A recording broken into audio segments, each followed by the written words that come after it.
이른바 검언유착 의혹에 연루된 채널A 전 기자에 대한 구속 여부 이르면 오늘 결정됩니다. 해당 기자는 신라젠 의혹을 취재하면서 이철 전 대표를 상대로 유시민 전 장관의 비위를 제보하지 않으면 형사상 불이익을 받을 것처럼 협박을 한 혐의를 받고 있습니다. 네, 특히 추미애 법무부 장관과 윤석열 검찰총장은 이 사건을 둘러싸고 최근까지도 갈등을 빚긴 했었는데요.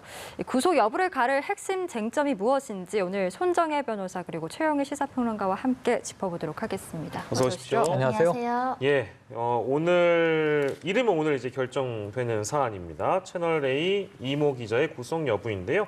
구체적으로 어떤 혐의 받고 있고 또 구속 여부를 가를 쟁점 먼저 정리하고 본격적으로 이야기를 나눠보겠습니다. 손정혜 변호사께 좀 정리해 주세요. 네, 이철 전 대표를 이제 협박을 해서 이런 비위 자료를 가져오지 않으면 형사상 불이익을 주겠다라고 제3자를 통해서 협박을 했고 의무 없는 일을 강요했다라는 강요 미수 혐의를 받고 있는 상황인데요. 네. 그 협박의 구체적인 내용은 이렇게 협조하지 않으면 가족의 재산까지 털리고 강한 처벌을 받을 수 있다라는 것을 암시했다라는 것인데 예. 유무죄 성립과 관련해서 법조계에서도 의견이 분분한 상황입니다.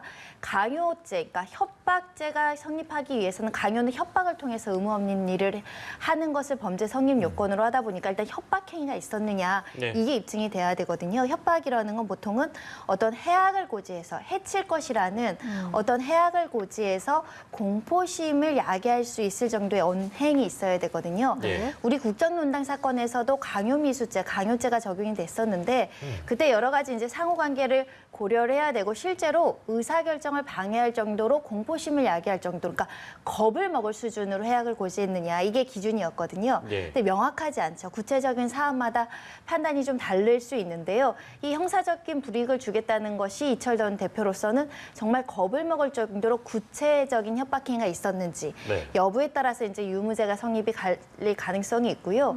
구속영장이 이제 청구되고 발부될 때는 가장 중요한 것이 도망갈 염려가 있느냐, 증거인멸 가능성이 있느냐입니다. 네. 범죄 소명 여부가 통과가 된다고 한다면 도망갈 염려는 없는 사건이라고 보이는데 증거인멸 가능성과 지금 좀 다툼이 있는 것은 예. 검찰 입장에서는 그 당시에 PC나 휴대폰을 초기화한 것이 증거인멸 행위다. 그렇기 때문에 구속 수사의 필요성이 있다라고 주장하는 것인데 예. 지금 이모 기자의 주장은 이 휴대전화는 내가 기자라는 직업성 특성 때문에 너무 많은 사람들의 정보, 취재원의 정보가 들어있기 때문에 네. 당연히 이 사람들을 보호하기 위해서 나는 초기화할 필요성이 있었을 뿐 증거인멸의 의도는 전혀 없다 이렇게 대치되고 있기 때문에 예. 영장 담당 판사님께서 누구의 의견에 손을 들어줄지 이제 조만간 판가름 나지 않을까 합니다. 증거인멸에 대한 부분은 결국에 이제 아까 말씀하신 그런 배경이 있다라고 이모 기자 측은 주장하고 있는 것이고 앞서서 말씀해 주셨던 그 협박 혐의에 대한 거는 부인하고 있기 때문에 그 부인하고 있는 그 근거는 또 뭡니까 그렇다면? 네, 첫 번째로는 일단은 한동훈 검사장과 공무원 사실도 전혀 없을 뿐만 아니라 그렇게 네. 구체적으로 해악을 고지해서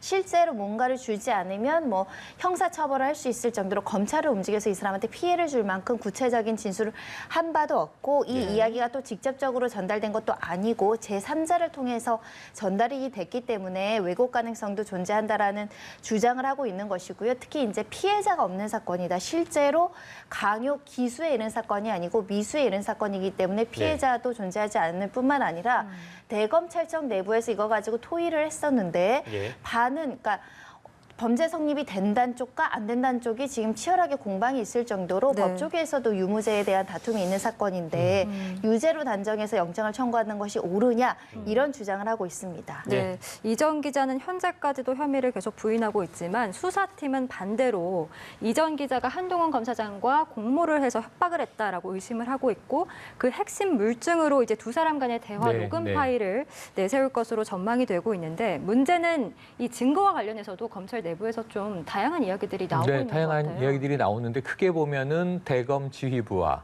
그리고 이제 서울중앙지검의 이 수사팀 간에 실제 수사팀과 지휘부 간에 이제 갈등이 있었던 거고 그 사이에 이제 검찰총장이 끼어 있다가 예. 이제는 또 법무부 장관의 이 역사상 두 번째 수사지휘 아니었습니까? 네. 근데 결국 그것을 이제 전격 수용한 상황이 돼버렸죠. 이 사이에서 이제 벌어졌던 일들이 아주 복잡했습니다. 그런데 이제 언론 보도를 통해서 나온 것이 전부는 아니고 일부인 것 같아요. 그러니까 아까 말씀이 나온 대로 이모 기자는 자신의 휴대폰과 노트북을 다 초기화했습니다. 네. 거기서 나온 증거는 없어요. 그리고 지금 한동훈 검사장도 피의자 신분인데 휴대전화는 압수당했어요. 예. 그런데 문제는 그걸 이제 이 비밀번호를 알려주지 않아서 열지 못했다. 시간이 걸리는 문제이고, 그리고 이제 이 한동훈 검사장은 또 소환도 아직 응하지 않았기 때문에 이루어지지 못했습니다. 그런데 이제 이모 기자의 동료 기자인 백모 기자의 휴대폰에서 관련 녹취가 나온 거고요. 예. 그중에서 일부가 언론에 공개됐는데, 사실은 이게 그 문제의 편지를 이철 전 대표에게 이 기자가 쓰기 전날 예. 백 기자라는 사람하고 같이 부산지검에 가서 예. 당시 부산지검 차장검사로 있었던 한동훈 검사장을 만나서 예. 이 만남을 갖습니다.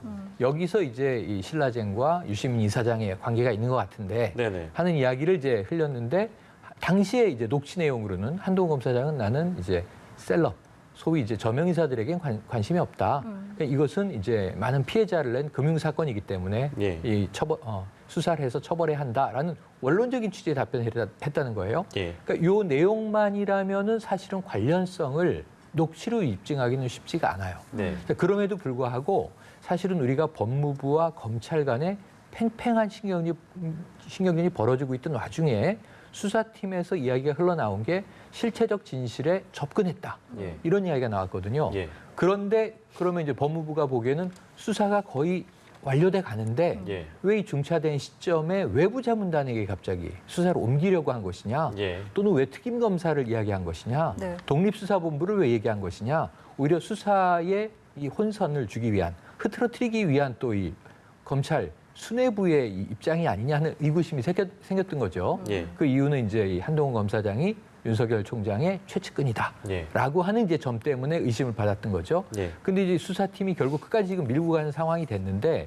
오늘 이 실질 심사에서 과연 수사팀이 그럼 우리가 알지 못하는 어떤 지금 한동훈 검사와 예. 그리고 이모 기자의 관련성을 입증할 증거 내지는 정황 증거를 예. 제시할 수 있느냐, 이게 법원의 이제 중요한 판단이 될 것 같고요. 예. 일단은 모든 내막을 다 우리가 뭐 언론을 통해서 알 수는 없기 때문에 네. 마지막 한 방이 있는 것이냐 한번 지켜봐야 될 것 같습니다. 뭐 두 분께 같은 질문 드리는 게 좋을 것 같아서요.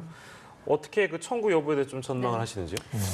일단은 범죄의 중대성이나 범죄 소명 여부가 인정되는지 여부가 굉장히 중요할 것으로 보이는데, 제 개인적인 판단으로는 이런 구조의 사건이 유무죄가 딱 떨어질 수 없는 범죄의 성립 여부에 다툼이 있다라고 이제 볼 여지가 있어서 피의자의 방어권을 보장할 필요가 있다라고 구속영장 기각 가능성이 현재로선 있지 않을까 생각이 들고요. 예. 분명히 취재윤리에 명백하게 위반된 부분은 인정이 됩니다. 근데 다만 이것을 취재윤리를 넘어서서 범죄 행위로서 취재를 하려고 했었느냐, 특정인을 협박하면서까지 어떤 비리를 제보받으려고 했었느냐, 이 판단은 조금 달라질 가능성이 있기 때문에 현재로서는 영장이 기각될 가능성도 배제하기는 어렵다고 보입니다. 예, 그렇군요. 최영일 평론가께서는. 네, 저는 또 이제 그럼 손정혜 변호사와 이제 다른 반대 입장을 좀 대변해야 될 것 같은데요. 예, 예. 문제는 이게 워낙 중대하다는 거죠. 네. 예를 들면 이제 여기서 좀 미심쩍은 점들이 있어요. 자, 한 검사장 입장에서 편지 내용에 검사장과 상당히 긴밀한 관계가 있고 네. 사실은 이게 검찰이 요구하는 것처럼 기자가 편지를 써서 보낸 거란 말이에요. 네. 그럼 지금까지도 이 한 검사장의 이 주적은 누구냐 하면 이 기자예요. 왜냐하면 검사장의 이름을 사칭해서 예. 어찌 보면 뭔가 정보를 캐내기 위해서, 자신은 취재를 하기 위해서 그랬다고 하지만 결국 검찰의 고위 간부의 이름을 사칭해서 내가 검사장을 대신해서 예. 당신에게 이렇게 하는 건데, 예. 아니 무슨 기자가 뭐 정보를 주면 어떻게 편의를 봐줍니까? 어떻게 가족의 재산을 털 수 있으며 어떻게 지금 이 수감돼 있는 사람의 형을 뭐 조절해 줄 수 있습니까? 공권력을 사칭한 거잖아요. 그러면 한 검사장은 저는 이 기자를 고소해야 된다고 생각을 하는데 예. 그 일이 이루어지고 있지 않아요. 예. 지금 수사팀에 의해서는 한 검사장도 피의자, 이 기자도 피의자예요. 지금 오늘의 구속영장 실질심사는 오직 이 기자에 대한 겁니다. 예. 그래서 이 관계성의 증명 여부에 따라서 어쩌면 이것은 굉장히 중대한 사건일 수밖에 없죠. 예. 검사장이 개입된 정황이 나온다면 네. 저는 상당히 이 사안은 중대한 사안이 되고 예. 범죄 혐의가 일부 인정이 된다면 구속 수사의 필요성을 법원이 인정할 가능성도 있다. 이렇게 무게를 좀 두어봅니다. 네, 예. 일단은 구속 여부가 오늘 밤에 이제 결정이 되기 그렇겠죠. 때문에 저희가 더 기다려 봐야 될 텐데 사실 이전 기자의 구속 여부에 더 관심이 쏠리는 이유 중 하나가 이제 이 검은유착 의혹 수사를 두고 추미애 법무부 장관과 또 네. 윤석열 검찰총장이 워낙 대립각을 크게 세웠었고 맞습니다. 그렇기 때문에 구속 여부에 따라서 어느 한쪽이 큰 타격을 입는 건 좀 불가피해 보인다라는 생각도 맞습니다. 드는데요. 그래서 저는 이 처음에 이게 이 수사 지휘 때문에 논란이 컸는데 수사 지휘를 돌이켜 보면 자, 외부 수사 자문단을 꾸리는 것을 중단하라. 그건 중단했습니다. 그건 검찰도 카드를 한번 썼지만 네. 철회하기로 했던 거고. 두 번째, 현재 수사팀의 독립성을 보장하고 검찰총장은 손을 떼라. 결과만 보고받아라. 근데 그것은 위법 부당하다. 초기에 이 검사장 회의에선 이런 결론으로 이르러서 여러 가지 절충안들을 내다가 결국은 이제 법무부 장관 안을 수용했는데요. 네. 그러면은 이게 두 번째가 원래 6월 4일에 네. 윤 총장이 공문으로 내려보냈던 내용과 다르지가 않아요. 그러니까 나는 이 수사에 신경 안 쓸 테니 대검 부장들이 지휘하시고 예. 결과만 나에게 보고하시고 그랬는데 중간에 개입한 거예요, 총장이. 본인의 그러면은 개입 안 한다는 선언을 스스로 어기려고 했는데 왜 그랬을까의 의문이 남는 거죠. 네. 정말 이 수사팀의 내용이 대검에서 보기에 이건 구속 사유도 아니고 예. 혐의도 인정 안 되는데 그럼 놔두면 되잖아요. 그럼 이 스스로 이 수사는 무혐의로 가고 불기소가 되지 않겠습니까? 네. 그런데 왜 이렇게 법무부 장관과 충돌까지 하면서 개입하려고 했을까 하는 정황 때문에 예. 오히려 더 의문점이 커져버렸다. 예. 그래서 우리가 모르는 무언가가 있는 것은 아닌가 하는 의구심을 낳았는데 예. 그게 좀 이번 그 수사 과정에서 다 불식되기를 기대해 봅니다. 예, 알겠습니다.